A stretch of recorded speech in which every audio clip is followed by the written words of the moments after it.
तो अब मालदीव ने अपने ही पैरों पर कुल्हाड़ी मारना शुरू कर दिया है और भारत के सभी लोगों ने जिस तरह से एकजुट होकर मालदीव का विरोध किया है, उससे मालदीव के राष्ट्रपति की रातों की नींद उड़ गई है और भारत के जितने भी लोगों ने मालदीव जाने के लिए एयर टिकट और होटल की बुकिंग की थी, उन्होंने खुद कैंसिल कर दिया है। यहां तक कि ईज माई ट्रिप, जो कि होटल और एयर टिकट बुक करने का प्लेटफॉर्म है, इनके सीईओ ने भी मालदीव की बुकिंग को बंद कर दिया है और उसकी जगह पर लक्षद्वीप की बुकिंग को बढ़ावा दिया जा रहा है। मालदीव के राष्ट्रपति के अलावा लगभग सभी लोगों को समझ में आ गया है कि वह किस तरह से अपना नुकसान कर बैठे हैं और जिस तरह से मालदीव के 3 मंत्रियों को बर्खास्त किया गया है, अब राष्ट्रपति के साथ भी ऐसा करने का विचार मालदीव के लोग बना रहे हैं। भारत और मालदीव के इस विवाद में कुछ नई अपडेट आई है जिसे हम इस वीडियो में बताने वाले हैं, लेकिन आगे बढ़ने से पहले भारत के इस शानदार कारनामे के लिए इस वीडियो को एक लाइक और चैनल को सब्सक्राइब जरूर कीजिए। मालदीव के जिन 3 मंत्रियों ने भारत को भला बुरा कहा, उनकी तरफ से मालदीव के राष्ट्रपति मोहम्मद मुइज्जू भारत से माफी मांग रहे हैं, लेकिन अगर देखा जाए तो यह एक तरफ से दिखावा कर रहे हैं, क्योंकि अब मालदीव के राष्ट्रपति मोहम्मद मुइज्जू चीन पहुंच चुके हैं और चीन के साथ मिलकर भारत के खिलाफ खिचड़ी पका रहे हैं। लेकिन कमाल की बात यह है कि इतना सब कुछ होने के बावजूद भी अभी मालदीव के राष्ट्रपति को इस बात का अंदाजा नहीं है कि वह किस लेवल की गलतियां कर रहा है। यानी कि आप देख सकते हैं कि केवल 2 दिनों के अंदर जिस तरह से मालदीव की अर्थव्यवस्था डगमगाई है, उससे भी मालदीव के राष्ट्रपति को अकल नहीं आ रही है। अगर देखा जाए तो मालदीव की इस राष्ट्रपति की वजह से मालदीव का पूरा टूरिंग सेक्टर बर्बाद होने के कगार पर पहुंच चुका है। मालदीव के राष्ट्रपति इस समय चीन पहुंच चुके हैं और चीन से मदद मांग रहे हैं कि वह उसके टूरिज्म सेक्टर को संभाले। लेकिन भले ही चीन भारत के खिलाफ है, फिर भी डायरेक्टली मालदीव की हेल्प करने के लिए अभी भी वह तैयार नहीं है, क्योंकि चीन को इस बात की चिंता सता रही है कि जिस तरह भारत के आम लोगों ने एकजुट होकर मालदीव को बॉयकॉट करना शुरू कर दिया है, यदि वह मालदीव की मदद करता है तो कहीं भारत के लोग गुस्से में आकर बॉयकॉट चीन करने की बात न करने लगे। और देखा जाए तो ऑलरेडी समय समय पर इंडियन गवर्नमेंट चाइनीज प्रोडक्ट पर बैन लगाती रहती है। अभी जब मालदीव के राष्ट्रपति चीन पहुंच चुके हैं तो वह चीन से यह गुजारिश कर रहे हैं कि चीन ज्यादा से ज्यादा टूरिस्ट को मालदीव भेजें और मालदीव चीन के साथ मिलकर $50 मिलियन के एग्रीमेंट पर साइन करने की बात कर रहा है, जिससे भारतीय टूरिस्ट की जगह चाइनीज लोग ले सके और इससे जो मालदीव की टूरिस्ट इंडस्ट्री बर्बाद होने की कगार पर पहुंच गई है, उसे चीन के टूरिस्ट द्वारा बचाया जा सके। जैसा कि आप लोगों को मालूम होगा कि कुछ दिनों पहले भारत के प्रधानमंत्री नरेंद्र मोदी लक्षद्वीप के दौरे पर गए हुए थे और यही चीज मालदीव के मंत्रियों को पसंद नहीं आती है और भारत के प्रधानमंत्री को जोकर या कहें कि इजरायल की कठपुतली बताते हैं। इसके साथ साथ हमारे कल्चर को भला बुरा बताते हैं और हमारे प्रधानमंत्री और कल्चर पर कोई देश उंगली उठाता है तो हम उसे बिल्कुल भी बर्दाश्त नहीं करने वाले हैं, और वह भी ऐसा देश जो कि पूरी तरह से भारत पर ही डिपेंडेंट है।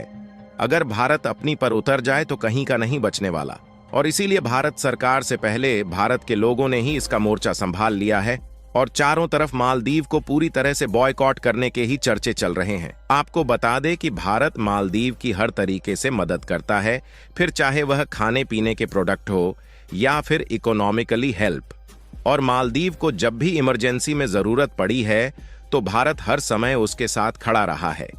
लेकिन अब मालदीव जिस तरह से बर्ताव भारत के साथ कर रहा है, इससे यह जाहिर हो गया है कि उसके पीछे जरूर तुर्की और चीन जैसे देशों का हाथ है।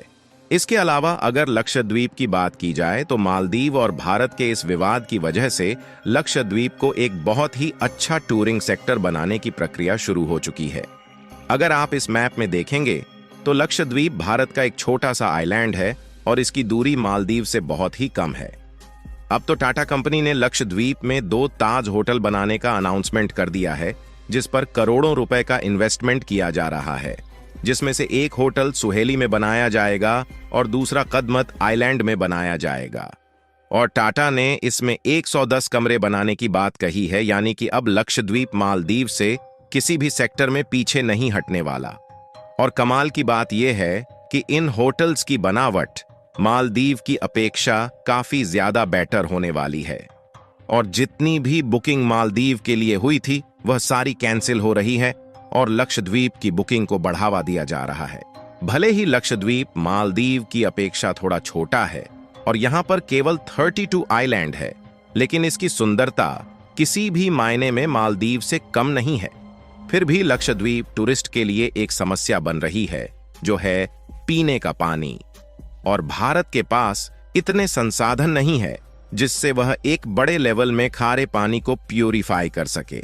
लेकिन इसका भी सॉल्यूशन निकाला जा चुका है, जिसमें इजराइल प्रतिदिन 1 लाख लीटर समुद्र के खारे पानी को प्यूरिफाई करने का काम करेगी। हालांकि यह शुरुआत इसी साल के अंत तक की जानी थी, लेकिन जिस तरह से मालदीव के मंत्रियों ने भारत और इजराइल पर टिप्पणी की है, इसलिए इजराइल ने आज से ही इस पर काम करना शुरू कर दिया है। यानी कि आप देख सकते हैं कि भारत का यह भले ही एक छोटा सा कदम था, लेकिन इसी की वजह से मालदीव की पूरी अर्थव्यवस्था दांव पर लग चुकी है। केवल मालदीव के राष्ट्रपति को छोड़कर मालदीव के सभी मंत्रियों को यह बात अच्छे से समझ में आ चुकी है। यहां तक कि मालदीव के पूर्व रक्षा मंत्री, जिन्हें मारिया अहमद दीदी के नाम से जाना जाता है, उन्होंने एक्स पर एक ट्वीट किया जिसमें उन्होंने कहा कि मैं अभी भी भारत के साथ हूं और भारत ने कभी भी हालात को ना देखते हुए हमारी काफी बड़ी मदद की है।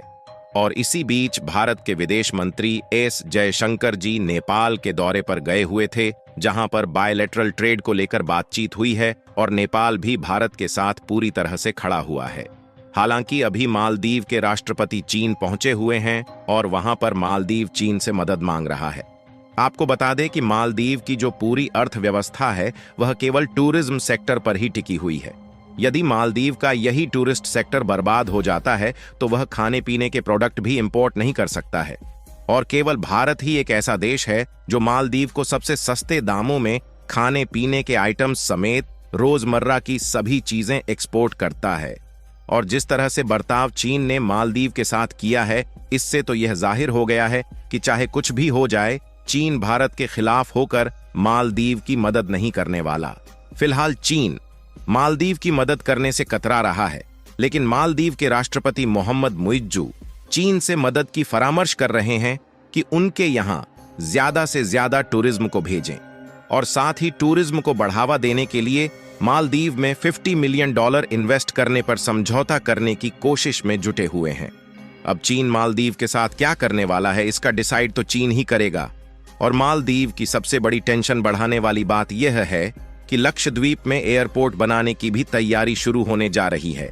यानी कुल मिलाकर लक्षद्वीप मालदीव को टूरिज्म के मामले में एक बड़ी टक्कर देने वाला है। बाकी आपको क्या लगता है कि जिस तरह से मालदीव चीन से मदद की सिफारिश कर रहा है, इससे चीन मदद करने वाला है या नहीं? अपनी राय कमेंट में जरूर बताएं। और भारत जिस तेजी के साथ लक्षद्वीप को बढ़ावा दे रहा है, उसके लिए इस वीडियो को एक लाइक जरूर करें और इस वीडियो को अपने मित्रों तक शेयर करें ताकि उन्हें भी जानकारी मिल सके। और चैनल को सब्सक्राइब करके बेल नोटिफिकेशन को ऑल पर जरूर रखें। वीडियो को अंत तक देखने के लिए धन्यवाद।